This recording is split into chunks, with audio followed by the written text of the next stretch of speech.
ড্ৰাগছৰ অবাধ বেহা আৰু সৰবৰাহকাৰীৰ বিৰুদ্ধে মেৰাপানীত তীব্ৰ প্ৰতিবাদ। ড্ৰাগছ সৰবৰাহকাৰীক গ্ৰেপ্তাৰৰ দাবীত বৃহস্পতিবাৰে সন্ধ্যা মেৰাপানী আৰক্ষী থানাৰ ঘেৰাও কৰি উত্তাল প্ৰতিবাদ সাব্যস্ত কৰে একাংশ পুৰুষ মহিলাই।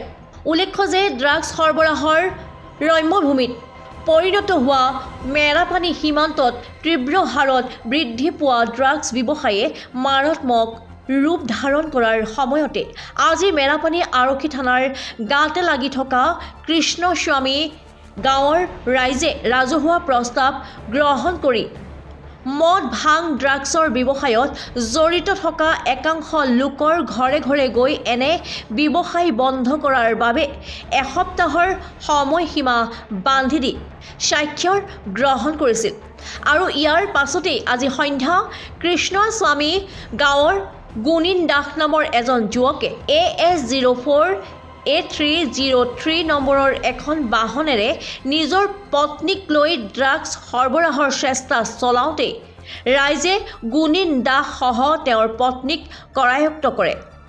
অৱশ্যে ভিৰৰ মাজতে বিতৰ্কিত গুণীন দাস নামৰ যুৱকজন পলাই যাবলৈ সক্ষম হয় যদিও তেওঁৰ পত্নী ৰাইজে আটক কৰি মেৰাপানী আৰক্ষীক গতাই দিয়ে। তদুপৰি দম্পতীটোৱে চলাই অহা বাহনখনৰ আইনা ভাঙি ক্ষতিসাধন কৰে।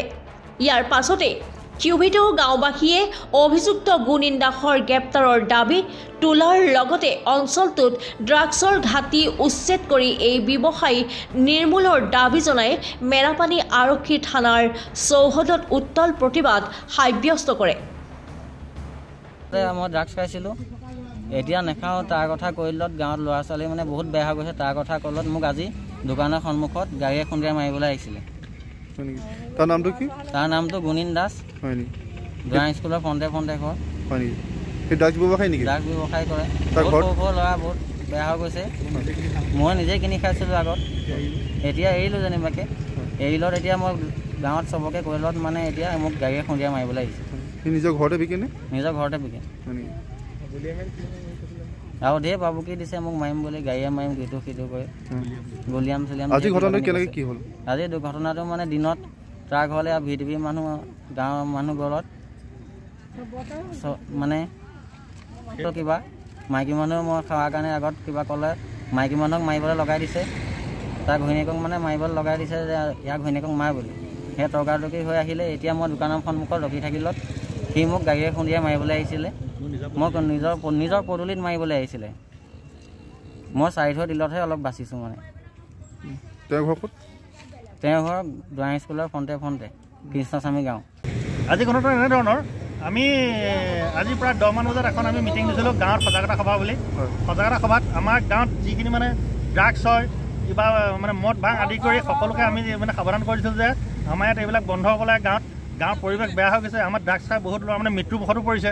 গতিকে আমি ভাবিছোঁ গাঁৱৰ ৰাইজে গৈ আমি প্ৰত্যেক ঘৰে ঘৰে আমি ইয়াত যাতে কোনো ড্ৰাগছ বিকিব নোৱাৰে, কোনো বিশৃংখল পৰিৱেশ নহয়, সেই দৃশ্যে আমি গাঁৱৰ প্ৰায় 40-50জন লোক আমি গৈ ঘৰে ঘৰে সেই সিদ্ধান্তটো কৰিছিলোঁ। তাৰপিছত আমি প্ৰশাসনকো সেই কথা আমি ফোন কৰি জনাইছিলোঁ, যিহেতু প্ৰশাসনৰ বিষয়া থানাত নাছিল সেইকাৰণে আহিব নোৱাৰিলে। কিন্তু এতিয়া মানে তেওঁ আমি যি ঘৰত কৈ থৈ আহিছিলোঁ ড্ৰাগছ যি ঘৰত বিকে মানে গুণীন দাস বুলি কয়, তেওঁ এতিয়া সন্ধিয়া তেওঁ খাই বৈ আহিছে নে নাখাইছে নাজানো, কিন্তু আহি মানে তেখেতে মানে এজনক গাড়ীৰে খুন্দিয়াবলৈ তাৰমানে আমাৰ গাঁৱৰে তাৰমানে এতিয়া আমি গাঁৱৰক্ষী বাহিনী আমি সোমাইছিলোঁগৈ ঘৰত। কিন্তু কথাষাৰ আমাক ফোন কৰি জনাইছে যে এনেকৈ গাড়ী এখন বোলে মানুহ খুন্দিয়াবলৈ লৈছে, গতিকে এফালৰ পৰা বোলে মাৰি যোৱা ধান্দা কৰিছে। নামটো কি? তাৰ কাৰ কথা কৈছে? যোনে মাৰিব লৈছিলে তেখেতৰ নামটো গুণীন দাস। এতিয়া ইতিমধ্যে তেওঁৰ ঘৰ কৃষ্ণস্বামী গাঁৱতেই।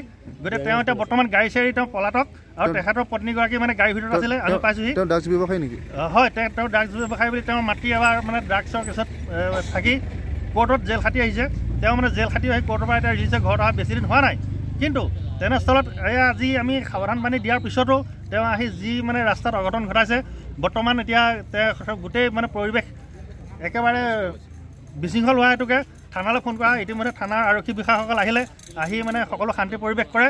গতিকে ইয়াৰ এটা উচিত বিচাৰ ল'ব বুলি আজি মই এই সাংবাদিকজনক জনাইছোঁ, যাতে ইয়াৰ যাতে উচিত বিচাৰ লয় আৰু অপৰাধী যাতে সাৰি যাব নোৱাৰে, কঠোৰতম শাস্তি দি আমাক যাতে শান্তিময় পৰিৱেশটো আনি দিয়ে, আমি এয়াকে জনাইছোঁ।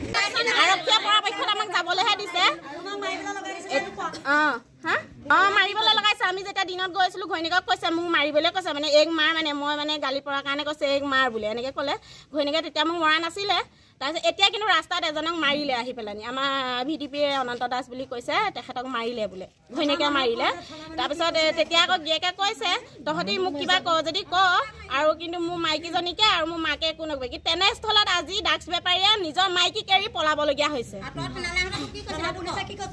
ড্ৰাগছ ব্যৱসায়ীজনৰ নামটো কি ক'লে গুণিন দাস তেওঁৰ ঘৰ কৃষ্ণস্বামীতে আমাৰ গাঁৱতে হয় আগতে মই এবাৰ থানালৈ আহিছোঁ এই বিষয়টোত মানে ক'বলৈ যে জয় দাসৰ ঘৰত ড্ৰাগছ বিকে মই মানে নিজ চকুৰে দেখিছোঁ দুজন ল'ৰাই বেজি লৈ থকা মই কৈছিলোঁ তেতিয়া মোক থানাৰ পৰা ক'লে বোলে যদি আপোনালোকক কোনোবাই খাইছে নিজৰ মতাটো নিজে ঠিক কৰক বাকী যোনে যি কৰে বোলে বিকি থাকক এনেকৈ ক'লে